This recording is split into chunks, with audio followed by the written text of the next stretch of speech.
Flashbacks are a mainstay of commercial fiction, especially in the suspense and romance genres. Now, when they're done poorly and placed improperly, they're painful to read.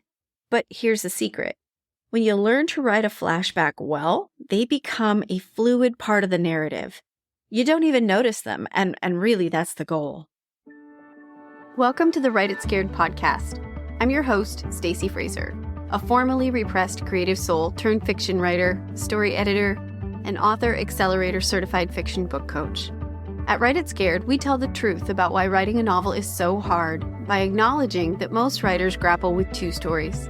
The one they want to put on the page to the best of their ability, and the often subconscious internal story that prevents them from doing it. This show is designed to help you identify and rewrite the internal narrative holding you back while you discover and write the story you want to tell and learn all the tools to help you do that successfully. Join me each week for a new episode where we'll talk about writing to deepen our understanding of the craft and of ourselves as writers. Writing a novel is an inside job that we do not do alone. Welcome to Write It Scared. I'm glad you're here. Let's dive in.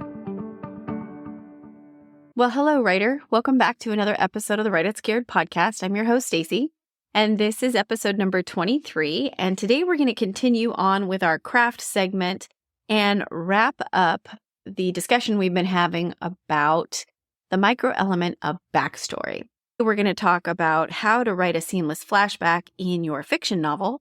Before, in episode 21, we covered how to convey backstory using memory and context. And then in episode 19, we talked about what you need to think about to develop a backstory and keep track of it. I'll pop those links in the show notes if you want to go back and listen. So I'm going to preface this episode by saying it's fairly long and it's pretty in-depth. So you might want to wait for a time where you can stop, push pause, take notes, come back to it. And I highly recommend getting a hold of a copy of The Hunger Games and reading chapter 2 because we're going to do some practical analysis with that. So, flashbacks kind of get a bad rap. There's advice out there to stay away from them, avoid them. They're kind of like prologues, they tend to attract looks of disdain from editors. And maybe you've come across the blanket writing advice that says you should avoid using them altogether.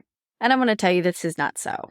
Not so at all. So today we're going to talk about the pros and cons of flashbacks, and we'll discuss when to use them and how to write them seamlessly so they don't stick out like a sore thumb or slow the pace of your story down to a glacial crawl. And to do this, we're going to use my favorite tool, which is, you should know by now, analysis. Yep, we're going to look at a specific flashback example and see how it checks off all the boxes to create a smooth reading experience that delivers an impactful moment and drives the story forward with character agency. So, definitions. What exactly is a flashback? Flashback is a narrative device where a character recalls a meaningful event from the past.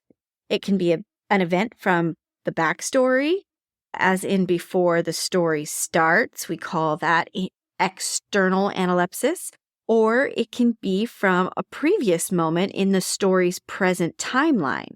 Now, this is considered an internal analepsis. Either way, the purpose of a flashback is to deepen the reader's understanding of the character's desires and motives and illuminate something about the situation from the character's perspective that causes them to either have a realization, a reaction, or make a decision that moves the story forward. But that's not all. There is so much more a flashback can do. So unlike other methods of conveying backstory, like we've talked about in episode 19, such as context and memory, which rely on flashes and fragments and association, and perhaps short stints of narrative summary, flashbacks are delivered in full or partial scenes, effectively pulling the reader into the dramatized action of a past event. This means the main event of the flashback will be shown in real time with action we can visualize as if we're watching a play, so it's not going to be in summary. And so let's talk about the pros and cons of flashbacks. Here are the benefits of using a flashback. A well-placed flashback will offer insights into character motivations and psychological states that are difficult to understand otherwise. A well-placed flashback is going to deepen the reader's understanding of past and current events, which can answer questions the reader is already dying to know. In fact, that is my favorite way to use a flashback, as a payoff to a story question that has been nagging me as a reader. A good flashback will also create anticipation for what the character will do next, and often provide the character with some sort of resolve determining how they will move forward in the present. Flashbacks can also be used to create empathy for other characters, say a villain. In a multiple POV narrative, a flashback can be a great tool to create dramatic irony, where the reader knows what's coming, but the character doesn't. This increases the tension and the suspense of the story. For example, say the villain has a flashback to when he killed his first victim, and then we see how he envisions doing it differently the next time. So when the protagonist walks into his trap, we know it's coming, and we're all on the edge of our seats shouting, "No, don't go up the stairs." Why do they always run up the stairs? The downsides or the cons of using a flashback: they can be tricky to write, and they can feel gimmicky and clunky, especially if the writer overuses the past perfect verb tense, and so we'll cover how to fix that today. Flashbacks can also stall your story's momentum if they don't illuminate something about the present moment that the reader needs to know right now and lend to character agency. Remember, that is a key to revealing backstory. The reader needs to know it right now. And if that flashback is holding a secret that the protagonist or the point of view character, doesn't want us to know, it's better to place that farther down the line and prolong the reveal and the outcome and keep the reader in suspense. So the point, deliver the information at the moment where it will make the most impact on your reader in the story. Overusing flashbacks can pull focus from the present timeline and cause reader confusion. And flashbacks can be a crutch. We often feel like we need to incorporate a flashback to provide a deep and detailed understanding of what happened to create the present situation or the present mood the character's in. But there are usually better ways to convey this information, ways that allow the reader to participate in the narrative and reveal rather than explain what has transpired in the past. When is a good time to use a flashback? So, if you're thinking about using a flashback, consider the reader's experience and ask yourself 2 questions. Number 1, does the reader really need to know this information right now to make sense of what is going on with the character? And the second question is, does understanding this information move the story forward?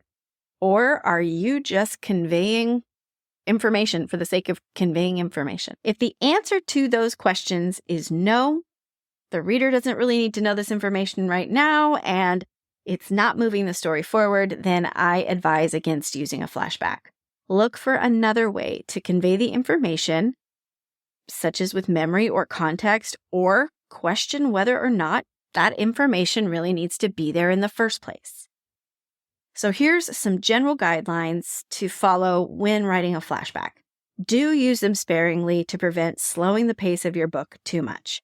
If you find you want to use a lot of flashbacks to convey your story, then you might actually have 2 stories at play and would be well served to consider using a dual timeline. Do use clear transitions in and out of a flashback and appropriate tense changes to signal to the reader that we're going back in time, but don't make it clunky, and I'll talk more on that in a minute. Avoid the trap of flashing the equivalent of a neon sign at your reader that says, "Attention, we're now entering a flashback." So these are things like, "The memory rose unbidden. The memory flashed in her mind. She recalled the memory like it was yesterday." That's not seamless. That's pointing your finger at it saying this is a flashback. We want it to be seamless, remember? Don't use italics for flashbacks. This is another neon sign to the reader and to editors and agents. It's a sign of a less experienced writer. Ask me how I know. There are far better and less obtrusive ways to move the reader back in time without hurting their eyes. Do use a smart trigger, something significant to your character, to initiate the flashback and smoothly draw your character down memory lane, making it feel like it's all part of the narrative. Subconsciously, the reader will understand that they are no longer in the story present, but they are also too enraptured by how the flashback is unfolding and contributing to the story present to really notice. The flashback must have a takeaway for the protagonist. There must be a reason why they took a walk into the past, and that reason must contribute to the story's present and narrative drive. It must move the story forward by causing a realization, reaction, or action associated with the protagonist's current situation or circumstance. And like I said, I love it when authors use flashbacks as a payoff to a previously posed story question. Here are the specific components that you need for a well-written, well-placed flashback.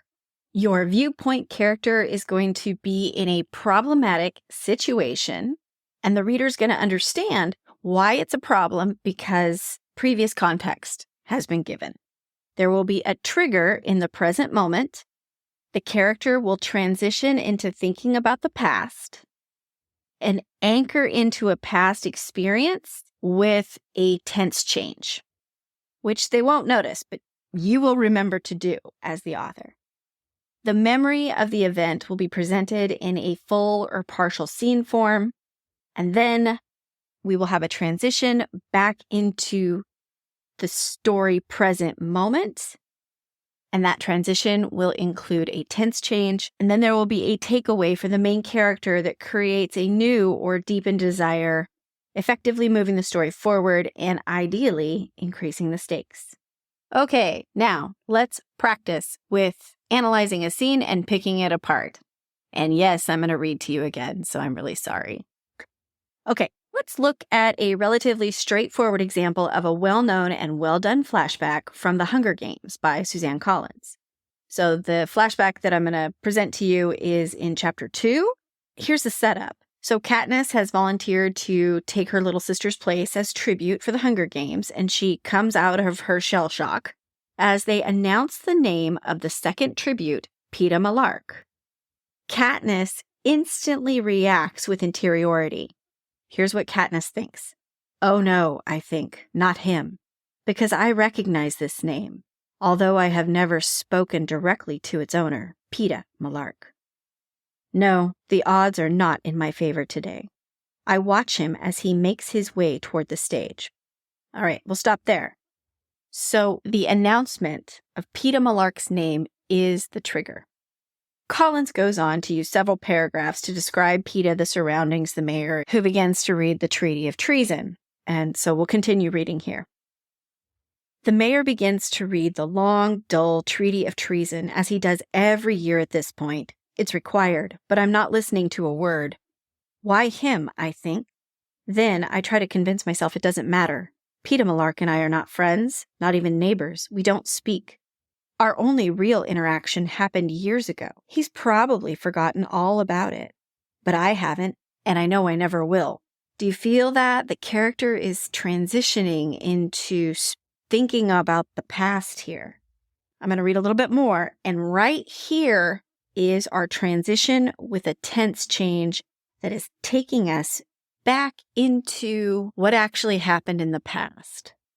It was during the worst time. It's the was right there that is the key, the indicator that we've transitioned into the past.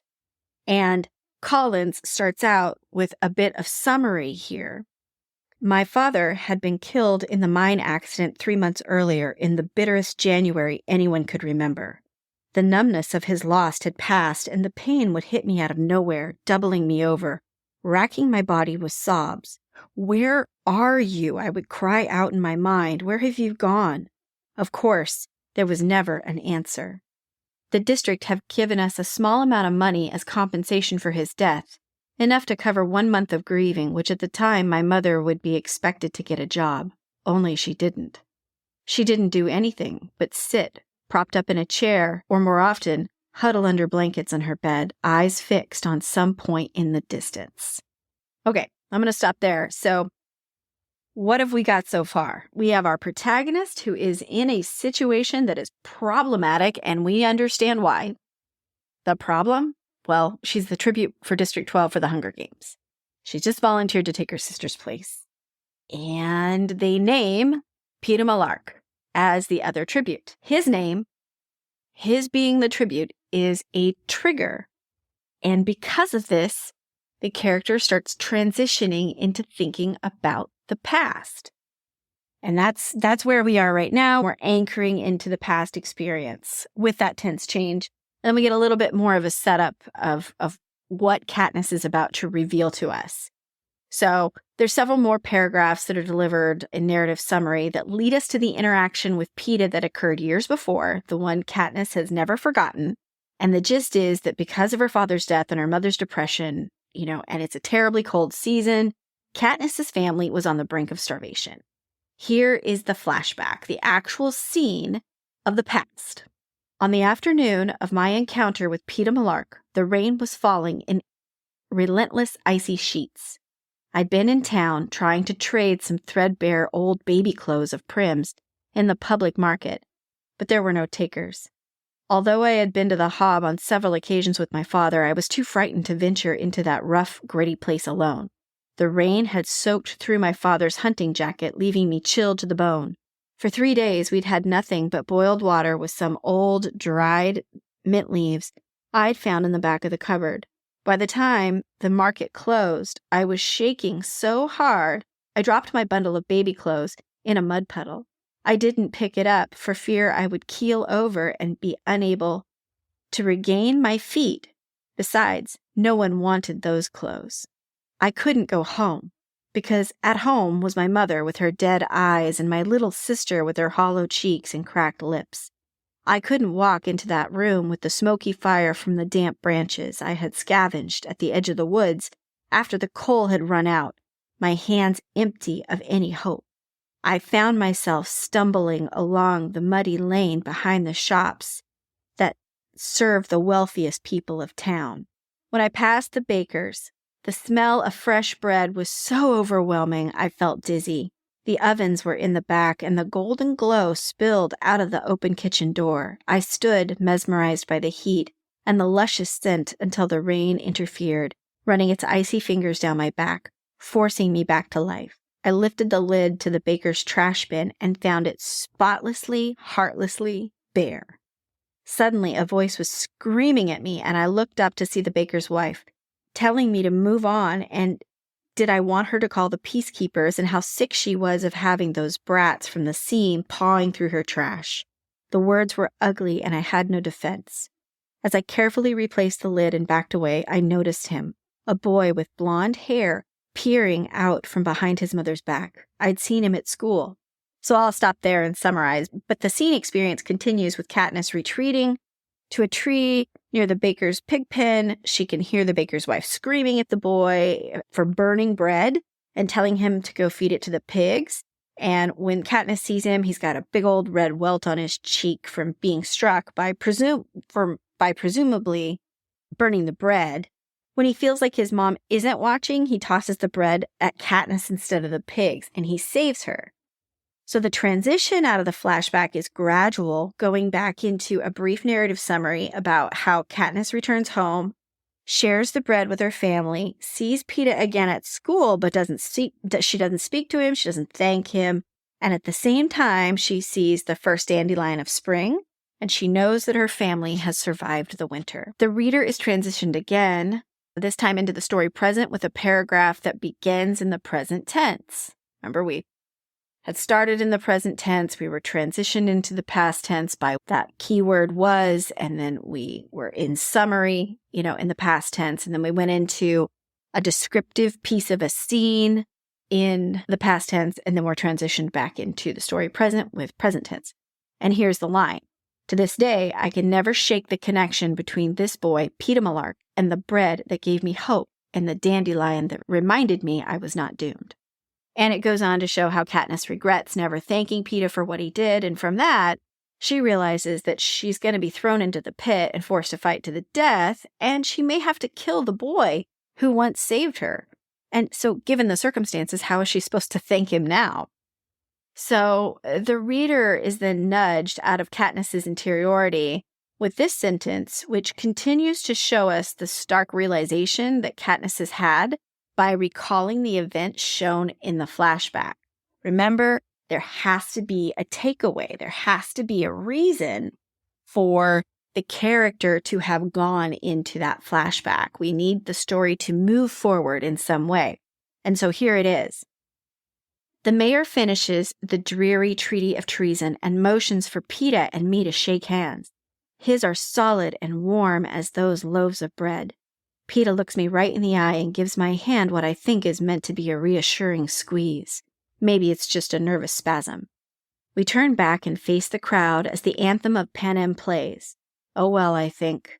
There will be 24 of us. Odds are someone else will kill him before I do. Of course, the odds have not been very dependable as of late. So even though it's not explicitly stated, Katniss is facing the reality of what she must do in the Hunger Games to survive. Possibly kill the boy who saved her and her family from starvation. So how heavy is that? Pretty heavy.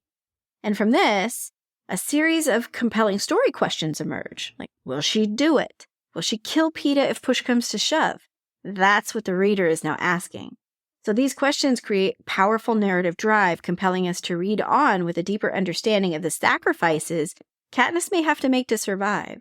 The emotional stakes have risen along with the physical stakes, and that's just damn good fiction. So, analyzing the flashback. We kind of did this as we went along, but we'll go through it one more time. Let's see if this flashback ticked off all the components that we listed before. Do we have a protagonist in a problematic situation that the reader understands? Yes, we do. Katniss has volunteered to take her sister's place as tribute at the Hunger Games, and Peeta Mellark has been announced as the other tribute. Is there a trigger in the present moment? Yes, Peeta Mellark is named as second tribute. This causes an instant reaction in Katniss. Is the character transitioning to thinking about the past? Yes, and we kind of see this. The mayor's starting to read that boring, long treaty of treason, and she's not paying attention. She's thinking, she's reflecting on why him, and trying to convince herself it doesn't matter. And it reveals that they've had an interaction in the past that she's never going to forget. So it matters. It matters a lot.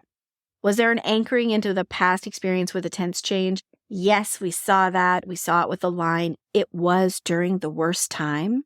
The was the indicator there. And it continues on in that past perfect verb tense or pluperfect, which further grounds the reader in the understanding the character is recalling something that has occurred in the past. Another one is the memory of the main juiciest piece of the event presented in a scene form. Yes, we see Katniss outside the bakery and Peeta throwing the burned bread. Do we have a transition back into the present moment? Absolutely. The author transitions us back into the present by using a tense change to present. With this sentence, to this day, I can never shake the connection between the boy Peeta Mellark and the bread that gave me hope. Is there a takeaway for the main character that creates a new or deepened desire, effectively moving the story forward and ideally increasing the stakes? You bet there is. Katniss is reflecting on what this means for her to enter the Hunger Games with Peeta Mellark as the other tribute from her district. She might have to kill him. She hopes it doesn't come to that.